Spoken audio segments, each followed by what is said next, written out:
Hey guys, what's going on today? This is me, Dal Su, very happy to be bringing you a brand new series to the channel. I have been playing the shit out of this game in the background. Endless Space 2, made by Amplitude Studios, same people that make some of my favorites like Endless Legend and all that kind of stuff. And this is in early access, but I've been following the development quite closely with sort of a grand plan to have a lot of Endless Space 2 content on my channel because it's seriously right up my alley kind of game.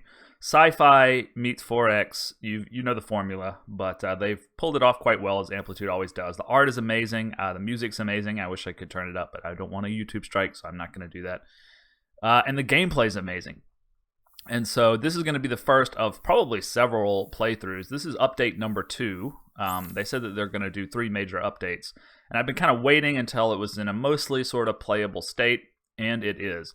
I'm going to play as the Horatio, who are like this Borg-like race who can splice their genes. I'm playing as them mostly because this is the race that was released in the most recent patch, so it's kind of the most recent up-to-date content that people would be interested in. I am going to play on hard. Now, I've been playing on serious and beating the game off camera.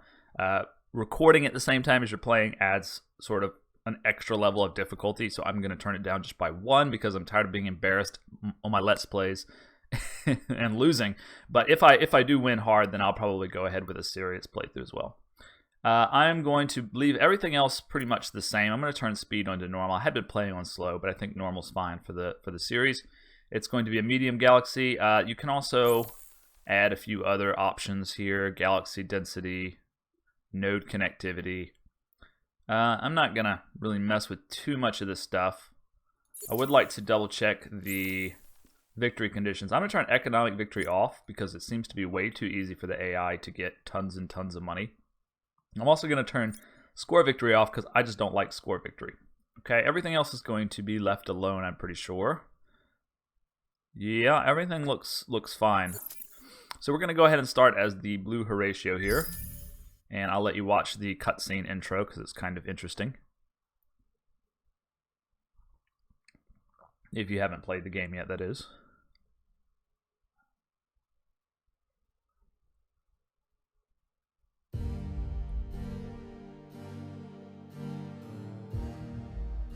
They only ever saw what was in the mirror. I always saw what was beyond. They saw deformity. I found beauty. They saw madness. I found genius. For the longest time, I have been the only one who sees what lies beyond the mirror. But soon, very soon, they will see it as well.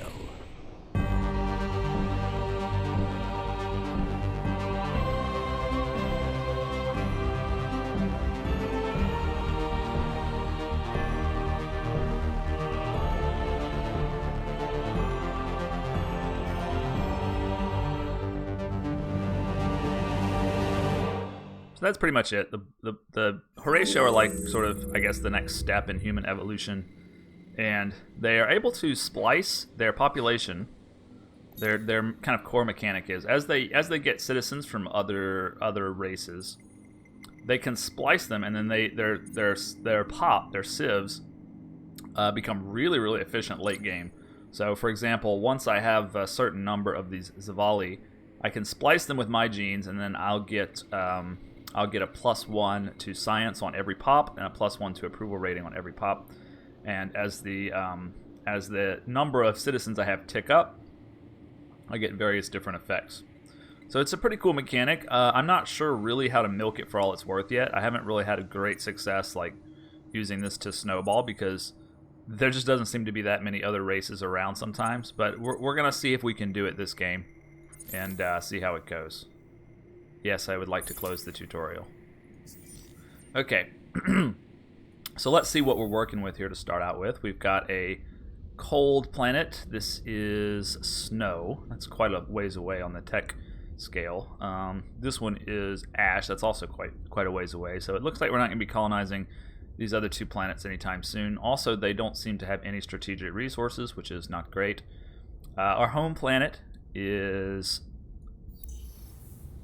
actually the better way that I've figured to view these things is if you hover over it, it tells you what each pop is worth, and on the left side of the screen it'll say 6 food, 6 production. That means each pop is giving you 6. So I have 3 pops, I'm getting 18 of each.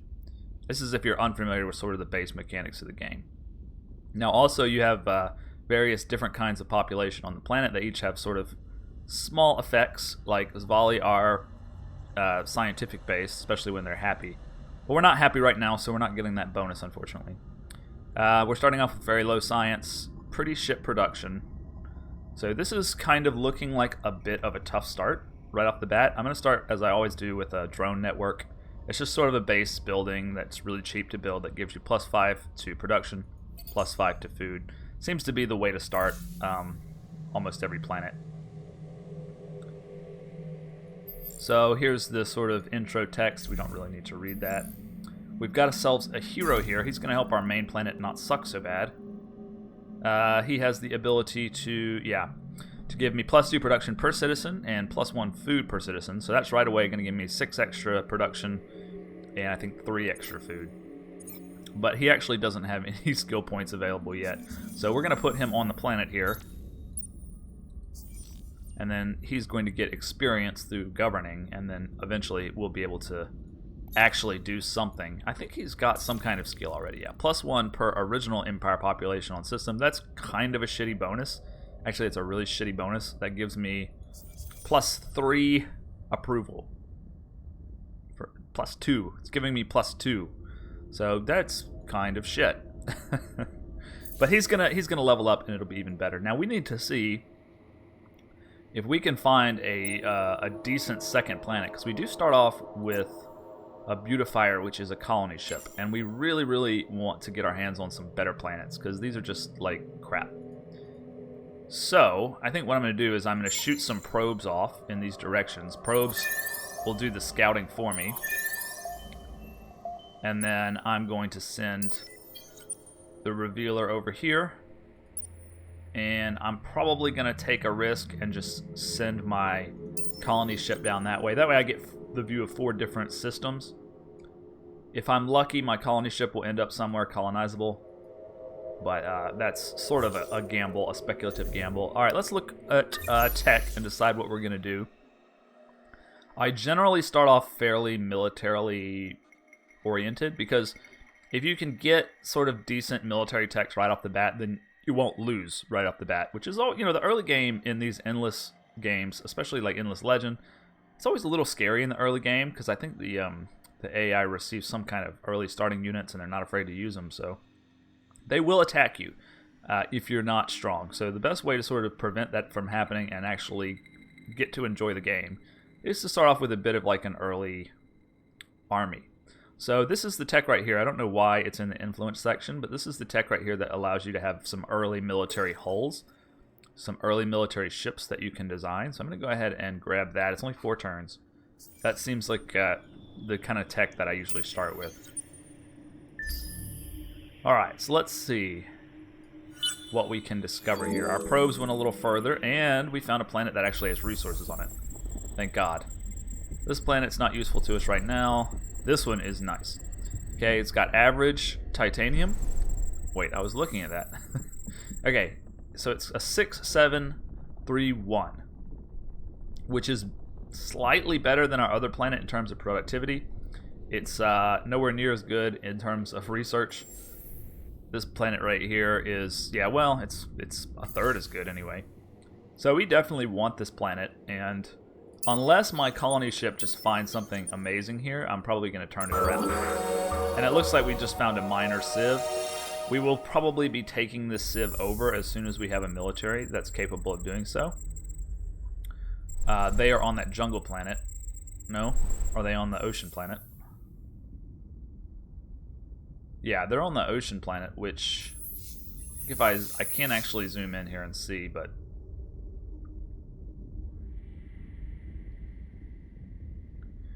Yeah, it's a little hard to tell when the planet's already colonized. Like, I'm not sure if this means that you get 13 food per pop, or this means that they have 4 pop generating, 2.2 food each or whatever.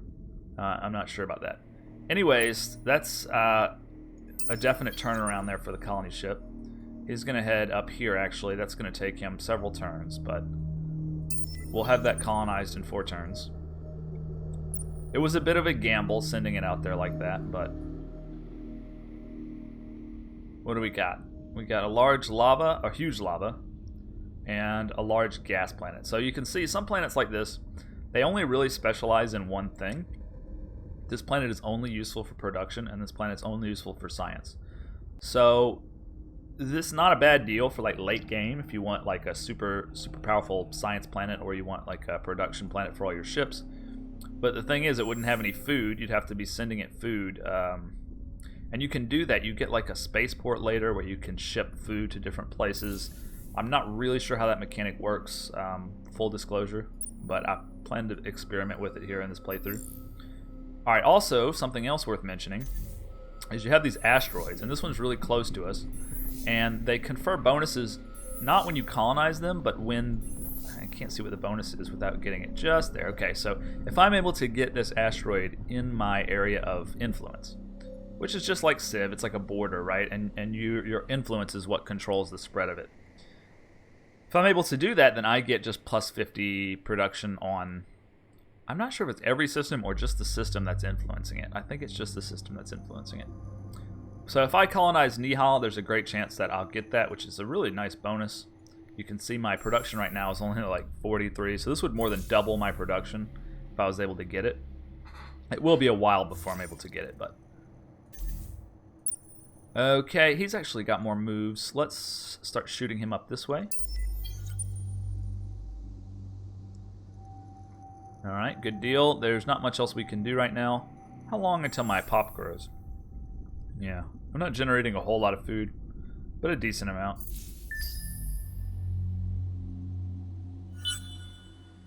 I gotta grab this colony, because the AI will come and grab colonies. They're very aggressive about colonization, so you have to be kind of on the ball. And if I can find another spot to grab a 3rd colony, that'd be even better. But I'll be happy just to secure these resources. Again, there doesn't seem to be a whole lot I can do right in these first turns.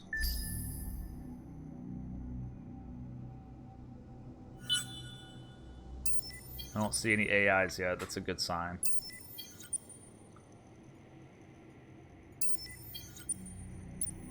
Primus. It's a good band. We have lots of unknown curiosities. This one's colonizable. It's got some... These are like luxury resources, and they're used to upgrade your colonies. I don't really think they're super valuable. Like, they're valuable. You need to have them. But they're not worth, like, fighting over, really. I am interested to see what these anomalies are, though. Just at random. Cool, we got some titanium and discovered some titanium. So we definitely want this area. Alright, so we got an event. Neither one of these options is really good. This is going to make my scout unable to move for 3 turns. That might be okay because he's sort of in an area where he can do a lot of scanning. And I think he still gets probes. And I do not want pacifist. By the way, I totally forgot. I need to add another law. As the Horatio, I believe you're able to... No, it says as a dictatorship, you're able to pass laws for free. And the laws are insanely powerful. I should have done this. First turn. This is the one that's the best. Plus 50% to food on all systems. It's free to pass. I should have done that already. That slowed me down a turn or two. Stupid mistake. That's what I'm talking about when I say it's hard to let's play. I would have never made that mistake if I wasn't on camera. But anyway, we're gonna shoot this one. Right, he can't move, so he's got to wait on his probes. He's not gonna be able to move for 3 turns because of that stupid event. My colony ship, though, he will be able to... No, he's already moved. Okay.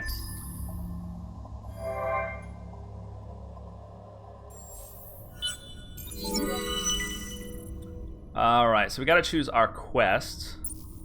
I like the idea of building ships. It is a little bit hard to get 59 defensive power right early in the game. 50 luxury stock's not super hard, but it's kind of a shit reward. Getting 12 Horatios is by far the easiest. And you get the ability to build this crafted plant, which just gives you more food per pop. I don't know. I kind of like this one. It's 4 production for each pop. That's pretty good building, really.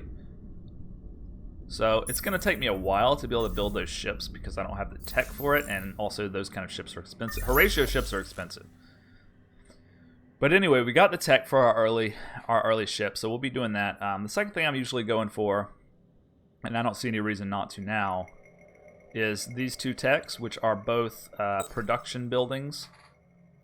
This is plus 10 per planet, plus 10 per teaming, plus 10 per temperate.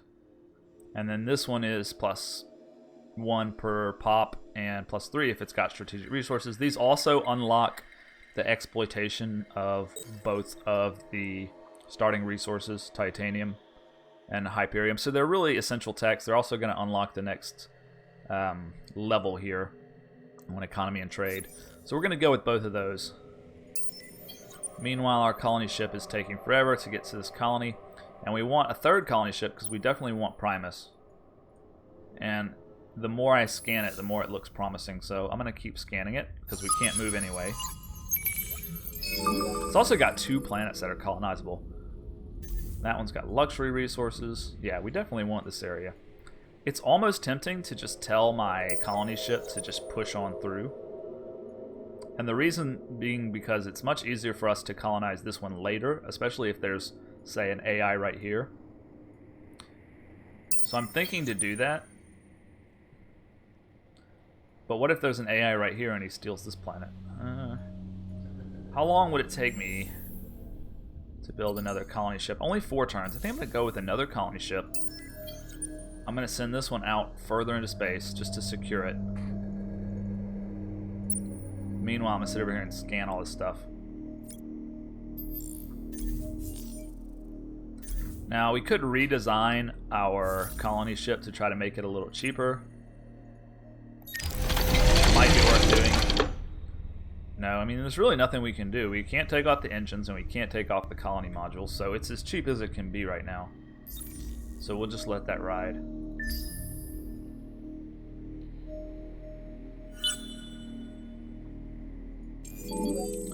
See, I told you we were going to discover these. I don't know where the Vodiani are, but they're probably to the south of me. Anyway, they're pretty tough to deal with. They have these big motherships that are super strong, and they're tough to fight. He doesn't have any probes. Okay. So 2 turns into xenolinguistics. I don't know why this is called xenolinguistics. It's kind of a weird thing to call an industry tech. Makes me think I'm researching some sort of diplomacy option. Okay, I don't think I've ever gotten this event before. So the 2 options are increase in pacifist ideology and a 20% improvement for 10 turns on my approval rating. Or I can get some money, some luxuries, and increase the military. There's an 80% chance of creating a crisis. I'd rather have a crisis than pacifist. Pacifist shit is not good for my game plan here, so I'm going to go with military. And I don't really understand how the political crises work, because I've never actually seen one like... I've never gotten a pop-up that says, you are now in a political crisis. But maybe we'll get one next turn, I don't know.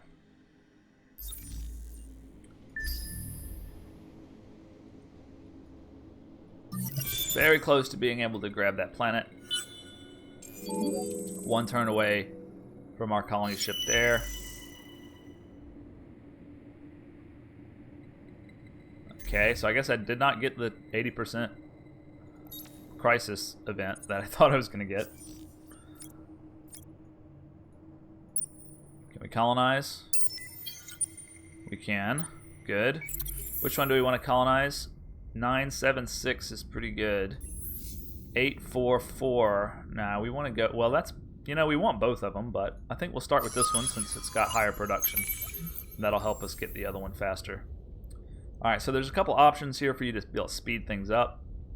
This gives you extra food, so we're going to do that.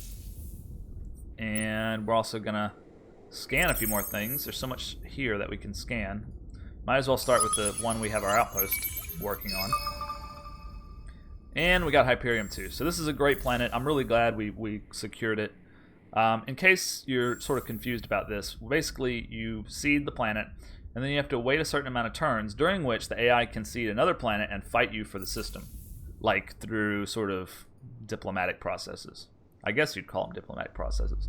Anyway, not with ships and lasers and stuff, but by exercising certain options that cost money and influence. So yeah, there's that. And then I'm about to send this ship right over there. What are we going to build next, though? I think I'm going to get this... do we have any teeming or temperate planets?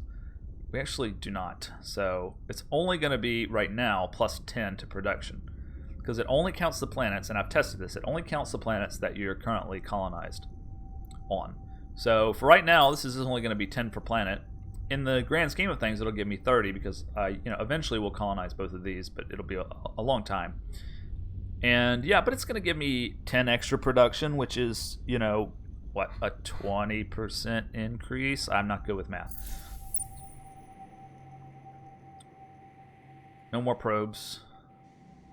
I need to be exploring a little bit. They had shut down my movement there. I think this is fine. We want Nihal. Once we've got Nihal, we'll be free to branch out a little further. I also should figure out what's to the south of me, because there could be a really nice planet down there.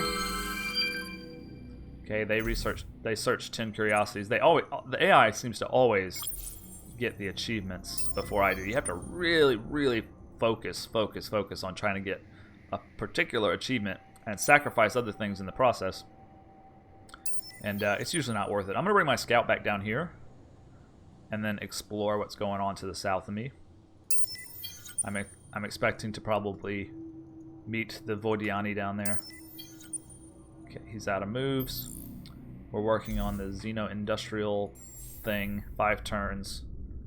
We're also going to want Cerebral Reality. That's going to pretty much, give us an extra third of what our science is right now. Plus a little money. Money's very useful later. Influence is not really useful in the current build, at least unless you're playing United Empire. Hero level up. There we go. So now he's actually going to be of some use to us, because we can grab this skill, which is going to give us an extra +2 production, and it can be leveled up to 2/2. Anyway, it's a good skill. It's going to give us some extra production right off the bat. You can see it went from 5 turns to 4 turns just by virtue of that hero skill, and we got probably an extra 1, 2, 3, 4. So that's an extra 8 production, right? Because it's +2 each. So we're not doing too bad. I'll be happy when we have this third planet grabbed, and also have this outpost fully developed. Let's get on there. And we're going to want to start thinking about some kind of military ships, not to attack necessarily, but just to keep the enemy from deciding that we look too juicy, because they will do that. All right, I'm going to pay the money here for the extra. And then basically I'm a little bit unsure how this works. They changed it so that, you see this little ship right here? Basically now it used to be you just made the outpost and that was it. And you waited your turns and then it spawned, but now it seems to be that you actually have to send, and this is all done automatically. You send little food pods. So you're actually losing quite a bit of food. See how it says -87 from Outpost. So it's sending these little ships of supplies. Now, if there are pirates or there are enemy ships that want to destroy these things, they get gold for it, and they're highly incentivized to do so. So they can stall your entire progress. And pirates are a big deal in this game. They're coming up soon, actually. Come to think of it, it makes sense to start building ships now just to deal with pirates. They're weak, but they're super annoying, and they will stop your outpost from growing.